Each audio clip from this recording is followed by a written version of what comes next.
गांव का सीधा सादा लड़का आदित्य अपने बड़े भाई की शादी के बाद पढ़ाई के लिए शहर आ गया था। कुछ साल बाद जब वह छुट्टियों में घर लौटा, तो पहली बार उसने भाभी सोनाली को गौर से देखा।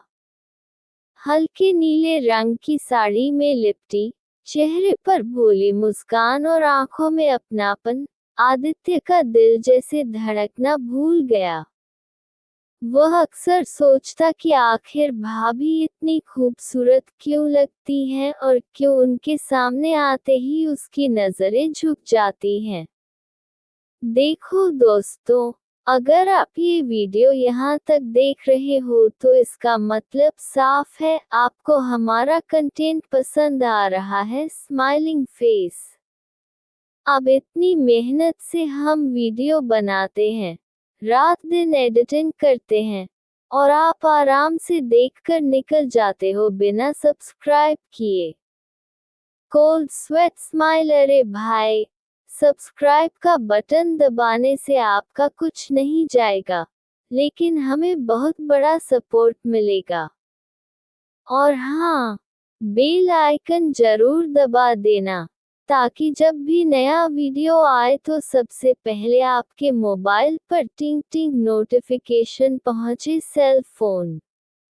सोचो, बाकी लोग बाद में देखेंगे और आप कहोगे, मैं तो पहले से ही सब्सक्राइब हूँ। Winking face. तो चलो डील पक्की, आप सब्सक्राइब करो, बेल आइकन दबाओ और हमारी YouTube फैमिली का हिस्सा बन जाओ।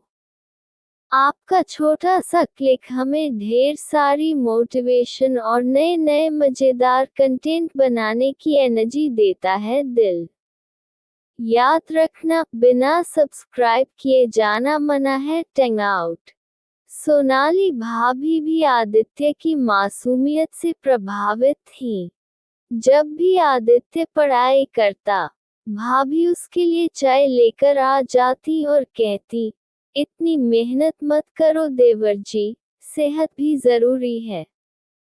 उनके लहजे में अपनापन होता, लेकिन आदित्य के दिल में धीरे धीरे मोहब्बत की चिंगारी भड़कने लगी।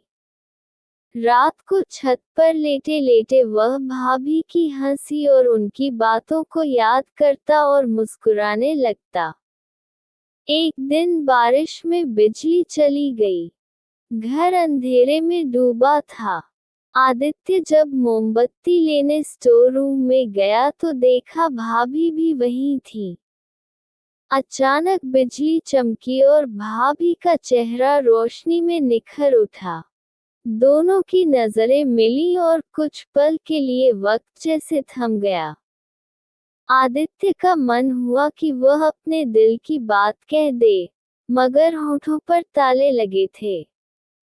भाभी ने हल्की मुस्कान के साथ कहा, डर गए क्या? और फिर खुद मोमबत्ती जला दी। उस पल आदित्य को लगा कि शायद भाभी उसके दिल की हलचल समझ गई हैं। धीरे धीरे उनका रिश्ता और गहरा होता गया। आदित्य घर के कामों में मदद करने लगा, जिससे भाभी को सुकून मिलता। दोनों अक्सर अकेले में छोटी छोटी बातें करने लगे, जिनमें छुपा था एक अनजाना आकर्षण। सोनाली जानती थी कि ये रिश्ता आसान नहीं, मगर दिल के जज्बात को कौन रोक सकता है। अब आदित्य सोच में पड़ गया था, क्या वह अपनी भावनाओं को दबाकर सिर्फ देवर भाभी का रिश्ता निभाए, या फिर अपने दिल की सच्चाई भाभी के सामने रखे। उधर सोनाली के दिल में भी संघर्ष था। समाज और परिवार की मर्यादा एक ओर थी और आदित्य की मासूम मोहब्बत दूसरी ओर। क्या आप चाहते हैं कि मैं इस कहानी को और आगे बढ़ाऊं, जहां रिश्ता और रोमांचक मोड़ ले?